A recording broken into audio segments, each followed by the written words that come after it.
Howdy folks, and welcome to this reaction of Top Gun Maverick, otherwise known as, AKA, couldn't decide which one to say, Top Gun 2. I knew this movie was coming out. I didn't know when the trailer was going to drop. Makes sense that it would be for a Comic-Con sort of thing, which it looks like it is. But I saw this in my recommendeds today. I actually saw a couple of the people I subscribe to actually reacting to it, so I said, oh, I better check this out because... let's see. Aviation is something I am a big fan of, and the military is something I am a big fan of. So, of course, I like Top Gun. Of course, as I've become more familiar with the military and more familiar with aviation, I realized that they took a lot of liberties in Top Gun, but, you know, still, it featured one of my favorite airplanes. In fact, my favorite fighter aircraft post-World War II is the F-14 Tomcat, so I like that about it quite a bit. Also like the movie Final Countdown. If you haven't seen the movie Final Countdown and you're a genre fan, you like science fiction, you got to go check that movie out, especially if you love the military and you love aircraft and you love F-14s. Great movie for that. Anyway, that is Final Countdown. This is Top Gun Maverick, so let's check it out.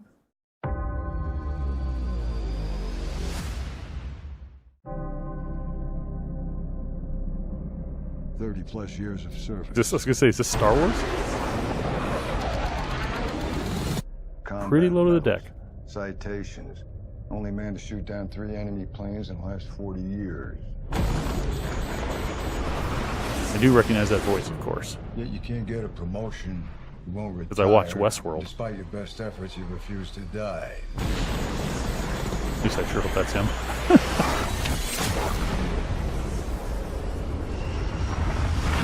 And of course, they've upgraded F-18s. Duh. Very few F-14s, if any, still in service. I don't know that there are any. Star Admiral by now. Yet here you are. Yeah, there he is. Captain. What is that? He wants to fly. Mystery, sir. He just loves to fly, or he kept getting in trouble?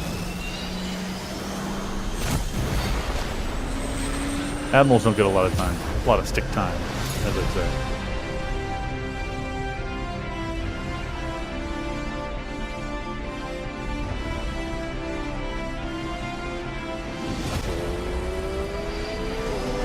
Okay, a lot of classic scenes from the original. A lot of remade scenes from the original. Somebody's dead again. That happened in the first one. A friend. That's a little weird. Unless they're at a ceremony or in a demonstration, on a demonstration team, they shouldn't be flying in that close a formation. The end is inevitable, Maverick. Your kind is headed for extinction. Maybe so, sir. But not today. Okay, that neck ring is not for a standard fighter helmet, I don't think. It looked like he was in a pressure suit helmet at one point. Interesting. So let's go back and look at that, because I think I saw him in a pressure suit helmet briefly. Only man to shoot.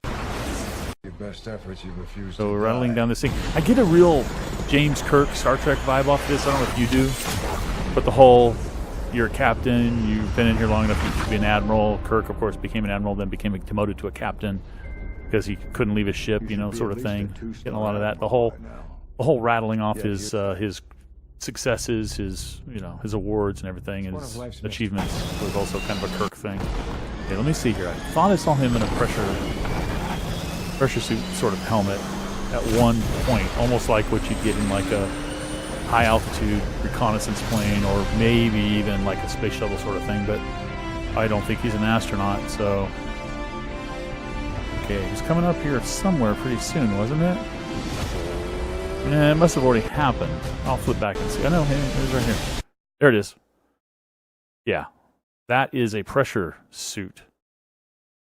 That's not a typical fighter. Not a typical G suit, not a typical helmet. What is he doing? I can't identify that cockpit at all. It looks stealthy. Maybe it's an experimental aircraft? But so many scenes. And who's this Phoenix person? Rise from the ashes sort of thing. Young, okay, so young pilot. And of course, he's celebrating the death of somebody else that he knows.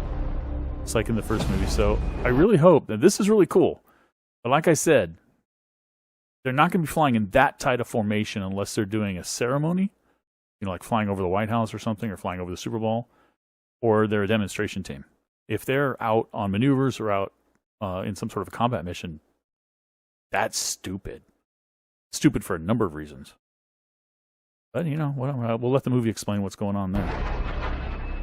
And this is just based on my, you know, fun and love of military and aviation and reading and watching and listening to all sorts of people who've done it. I haven't.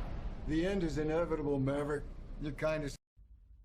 Yeah, and this whole, you know, there's that ring again. So he was flying something pretty interesting. I'm going to be interesting to find out what that is. Summer 2020. The part where it looks like they're just basically repeating a lot of the scenes is very much like a fan service thing, I think. And I hope that isn't much of the movie. I hope they're putting that into the trailer just so that you say, oh, remember that, remember that. And if the movie is really something different. If they're telling the same story again, I mean, I'll watch it because I'll love the military and the aviation aspect of it, but I won't think it's a great movie if that's all they're really doing is repeating the story. So I'm hoping they're going to do more than that. Looking forward to it. Let me know what you think in the comments below. Thanks for watching. I'll catch you next time. Bye-bye.